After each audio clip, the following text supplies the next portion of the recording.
بھارتی انگریزی اخبار دا ہندو نے مقبوضہ کشمیر میں پاک فضائیہ کی کارروائیوں میں بھارتی طیارہ جو تباہ ہونے کی خبر ہے ویب سائٹ سے ہٹا کر social media platform X Twitter پر کی گئی پوسٹیں بھی ڈیلیٹ کرنا شروع کر دی ہیں، اور یہ وہ واضح شکست کو تسلیم کرنا ہوتا ہے کہ جب آپ حقیقت کو چھپانے کی کوشش کرتے ہیں۔ اس سے قبل یہ جو واقعہ پہلگام میں ہوا اور جو ڈرامہ رچایا گیا، اس کی ایک بھی فوٹیج منظر عام پر نہیں آ سکی۔ اتنی لاکھوں فوج کے ہوتے ہوئے یہ دہشت گرد کیسے آئے، وہ کون سی کیجویلٹیز تھیں، وہاں پر بلڈ کا ایک قطرہ بھی نہیں دکھایا گیا۔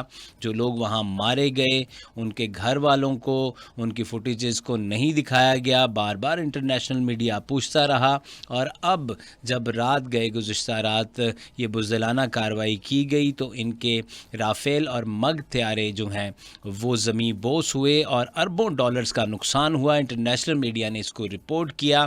دا ہندو نیوز جو ہے نیٹ ورک جو ہے اخبار ہے، انہوں نے اپنی ویب سائٹ سے اور ٹویٹر ہینڈل سے ان خبروں کو ڈیلیٹ کرنا شروع کر دیا ہے۔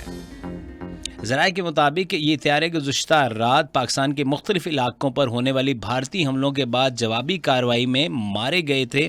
پاک فضائیہ نے 3 رافیل، 1 مگ 29، 1 سخوئی اور 1 ڈرون کو بھی نشانہ بنایا، اور اس کے ساتھ ساتھ بھارتی بریگیڈ ہیڈ کوارٹر کو بھی تباہ کر دیا گیا۔ پاکستان میڈیا اور افواج کے ترجمان نے کامیاب کارروائیوں کی کھل کر تفصیلات میڈیا سے شیئر کر دی ہیں، جبکہ بھارتی میڈیا سچ چھپانے اور صرف مودی حکومت کا بیانیہ دہرانے کے لیے ابھی تک روش اپنی جو ہے وہ برقرار رکھے ہوئے ہے۔ بھارتی میڈیا میں آزادانہ صحافت کا شدید فقدان دیکھنے میں آ رہا ہے، اور میں نے کل بھی آپ کو یہ مطلع کیا تھا کہ بہت زیادہ یوٹیوبرز اور صحافی جو ہیں وہ انڈیا میں اٹھائے گئے ہیں۔ نیوز چینلز کو بند کیا گیا ہے، انٹرنیٹ کو بند کیا گیا ہے، تاکہ سچ جو ہے وہ انڈیا کی عوام کے سامنے نہ آ سکے۔